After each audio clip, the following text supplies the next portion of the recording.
Hey guys, Marv Talks Wrestling here. Welcome to my WrestleMania 33 results review, and the reason why I look like a freaking wreck is because I just got done watching 7 hours of WrestleMania. I got done streaming, thanks to people who tuned into the stream, by the way. It's currently 1:12 in the morning, and I have to wake up in about 4 hours for school. But you know what? Screw it, it's WrestleMania. I might as well do it, right? But yeah, WrestleMania 33 was a lot of fun. Everyone was crapping in there at the start. Everyone was saying, "Oh, this is gonna be such a crappy WrestleMania."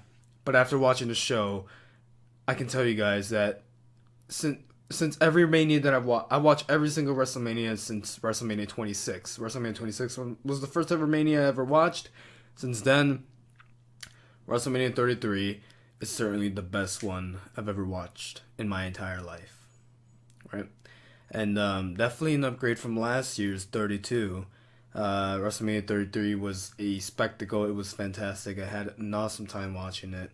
Great matches, a lot of good endings, a lot of good stuff. And without further ado, let's get started. All right, let's start off with the kickoff show. First up, we got the Cruiserweight Championship match, which was a really good match between Neville defending against Austin Aries. It was successful. Like I said, it was a really good match. And yeah. I hope Neville holds that title until at least SummerSlam. Hell, I would not mind if he holds it until WrestleMania 34 or even the next 5 years. I don't really mind. Neville is just amazing. He's an amazing Cruiserweight champion. And yeah, good stuff. Then we have the Andre the Giant Memorial Battle Royal. The Andre the Giant Memorial Battle Royal. What to say other than it was complete bull crap. I do not like Mojo Rawley. I ain't hype. And I don't know, a football player helped him win. It doesn't do anything for anybody. A football player broke the law by hopping over the barricade and getting into the ring and attacking a WWE superstar. In case you didn't know, that's illegal. But if I did that, I'd get arrested and get banned from the arena. Hell, then he's part of the New England Patriots. Maybe he can cheat in whatever sport he wants, you know. It's just a theory. But yeah, Mojo Rawley won by last eliminating Jinder Mahal. Braun Strowman didn't even make it to the final 10. He was like the second person eliminated. He was like one of the first 5 people eliminated. Braun Strowman, Big Show, both part of the first 5 eliminated. Sami Zayn was just thrown out of nowhere. I was rooting for Luke Harper until Titus O'Neil just threw him over. So yeah, screw you, Titus O'Neil. But more importantly, screw you, Mojo Rawley. I do not like you. I just don't. And the final kickoff match, it's the Intercontinental Championship. Went from having the second best match of WrestleMania 32 to being stuck in the kickoff show. Oh, wow. Dean Ambrose is just not a good champion, is he? He was defending his title against Baron Corbin. What was it? It wasn't really that good of a match. It was alright, I guess. I mean, it wasn't really up to par for an IC title match. But yeah, Dean Ambrose had 30D and he retained. I mean, I like Ambrose, but, you know, it's just his IC title reign is just no bueno, no. Alright, so let's move on to the main show. I was opening up the show was the New Day announcing that WrestleMania is here, the ultimate thrill ride, and what a ride it was. It was definitely thrilling. We opened the show with Shane McMahon versus AJ Styles, and I'm like, what? We're opening the match with this? Hell, you're gonna have to fix the announce tables early. It gives you more time to fix the announce tables, so why the hell not?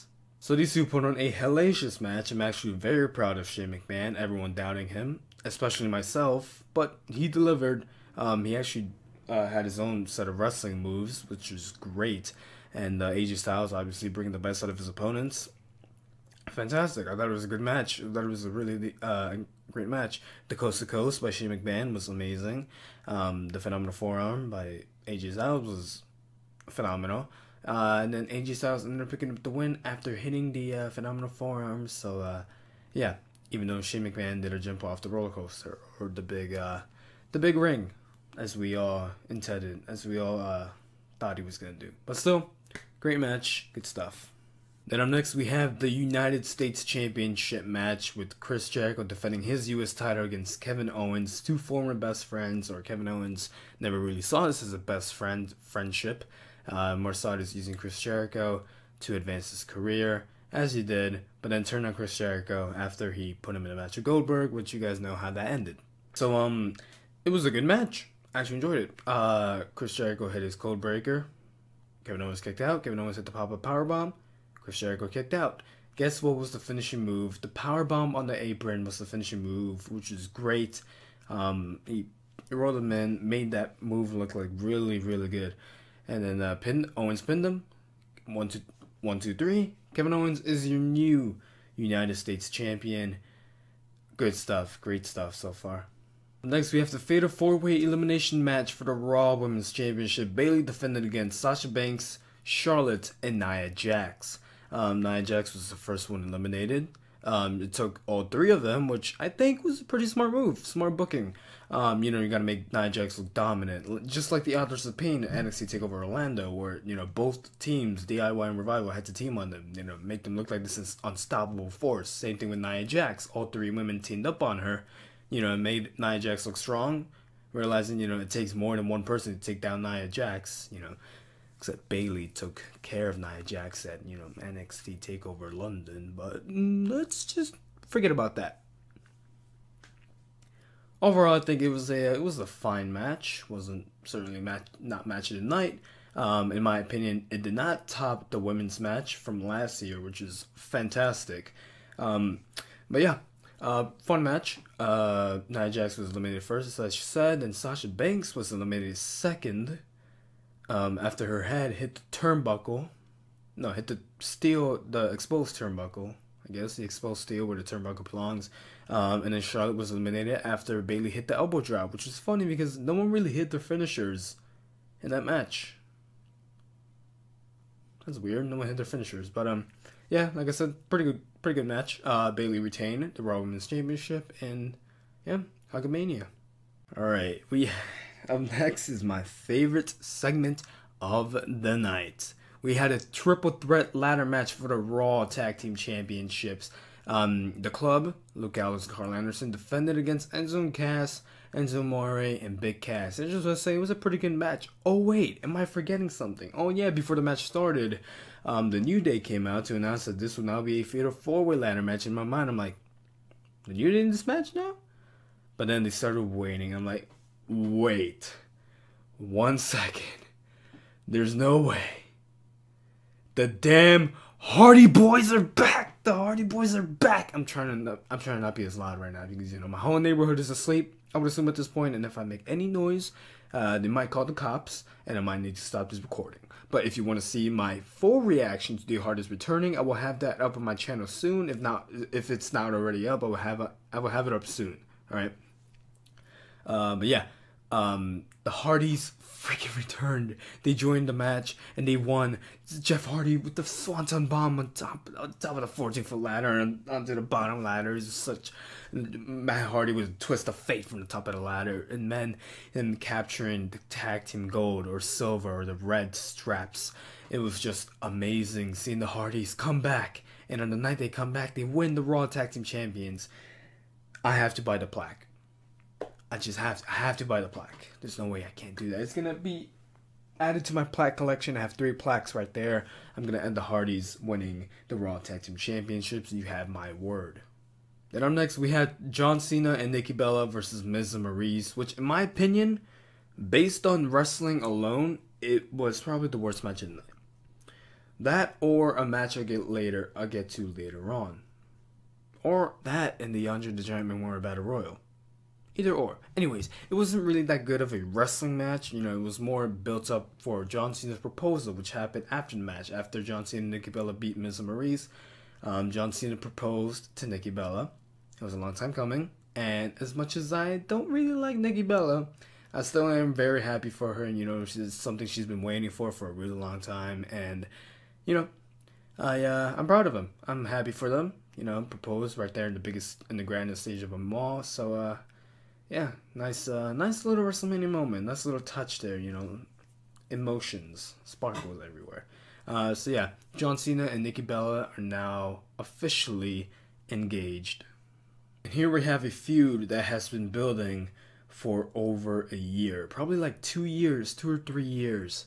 It's been building up for a really long time. Triple H versus Seth Rollins in a non-sanctioned match.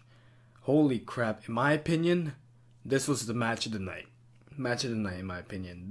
Either this or the Fatal 4-Way Tag. No, Fatal 4-Way Tag Team Ladder match was not match of the night. It was only the best moments of the night. But match of the night was either Rollins versus Trips or Styles versus McMahon. I think, yeah, I'm gonna go with Triple H versus Seth Rollins being the match of the night. It was amazing. Like I said, unfortunately, I had to leave for 2 minutes during that match because, I ordered food and the food was already downstairs, so I couldn't leave the doorman. I couldn't leave the delivery guy, just waiting out there for 10 minutes. So the match ended, so, just went there, I rushed, almost fell. But yeah, good match, amazing match. I guess the highlight of that match was Stephanie McMahon going through a table. Oh my god, Stephanie McMahon actually went through a table, and after that happened, Triple H turned around into a pedigree by Seth Rollins. 1, 2, 3, Seth Rollins defeated Triple H. Triple H is now 9-12 at WrestleMania, officially surpassing Shawn Michaels, the most losses in WrestleMania. Up next, we have the WWE Championship. Bray Wyatt defends his title against Randy Orton. And, at a wrestling standpoint, it wasn't really that great of a match.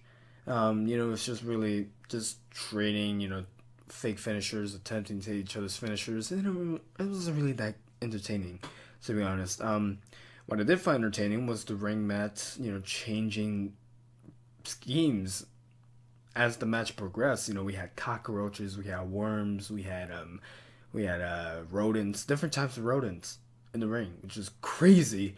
And but yeah, like I said, not really that great of a wrestling match. However, unfortunately, Bray Wyatt lost the WWE Championship. Randy Orton is the new WWE Champion. Why don't they like Bray Wyatt? Why not? When was the last time Bray Wyatt won a match at WrestleMania? Has he ever won a match at WrestleMania? Because he lost at 30. He lost at 31. He was buried at 32. And now he lost at 33. What's going on? And then we had the Universal Championship. Goldberg defended against Brock Lesnar. This match lasted 4 minutes and 47 seconds, which is 4 minutes and 46 more seconds than I thought it was going to last. I'm just kidding. But yeah, it lasted a lot longer than I thought it would. It still lasted on. Undertaker's entrance was longer than this match. But anyways, yeah, Goldberg defended his Universal title against Brock Lesnar. It was actually pretty fun. It was pretty fun. These two were just beating the hell out of each other for 4 minutes and 47 seconds, and it was actually pretty fun. Good match. Not a bad match, to be honest. And Goldberg wins after... Brock Lesnar wins after hitting 10 German suplexes and an F5 to Bill Goldberg. Brock Lesnar is the new Universal Champion, which is... I hope it works out for the better, because I don't want to see a part-timer as Universal Champion. Then we had the Colossal Earthquake, known as the SmackDown Live Women's Championship match. Alexa Bliss defended against Naomi, Becky Lynch, Mickie James, Carmella, Natalya, and I think that's it. Did I name everyone? I said Becky Lynch, Naomi, Mickie James, Natalya, and I said everyone. In the six-pack challenge, it was not an elimination match. Just a regular, quadruple, I don't know how to say. Just a six-pack challenge, not elimination match. First pinfall to become champion.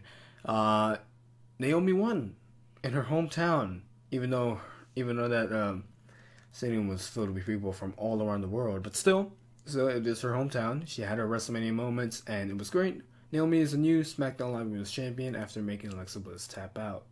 And finally, for the third WrestleMania in a row, Roman Reigns versus The Undertaker. Roman Reigns is main eventing WrestleMania for a third time in a row, and it's against The Undertaker, which, rightfully so. The Undertaker deserves to main event his last WrestleMania, and at a wrestling standpoint, it was an alright match. It took 4 spears for The Undertaker to finally stay down, and after he stayed down, he had an emotional farewell, which I was actually crying, and I'm not too afraid to admit it because the Undertaker is truly one of the greatest wrestlers of all time. He's the greatest character of all time. He was a part of my favorite match of all time. Him and Shawn Michaels, and that they're both retired, which is what's not my top 5 wrestlers of all time are now retired, except for Kurt Angle. But still, it's so sad to see such a legend go. He's such an icon. There will never be another Undertaker. He's made WrestleMania so special, and it's just really sad to see the Undertaker go. He took off his gloves, laid them in the middle of the ring, took off his coat, put it in the middle of the ring, finally took off his hat, placed it in the middle of the ring, kissed his wife, Michelle McCool, then walked out. And that may have been the last time we've seen the dead man. WrestleMania 33 may have been known as Taker's last ride, but at the same time, it may have been the greatest WrestleMania of all time. And that is it, guys. I hope you guys enjoyed. What do you guys think of WrestleMania 33? Tell me in the comments below. Any support such as liking, sharing, and subscribing is greatly appreciated. All my social media links are down in the description below. Thank you guys for watching. If you guys, honestly, if you guys enjoy WrestleMania, please let me know. Thank you guys for watching. I'll see you next time. Peace.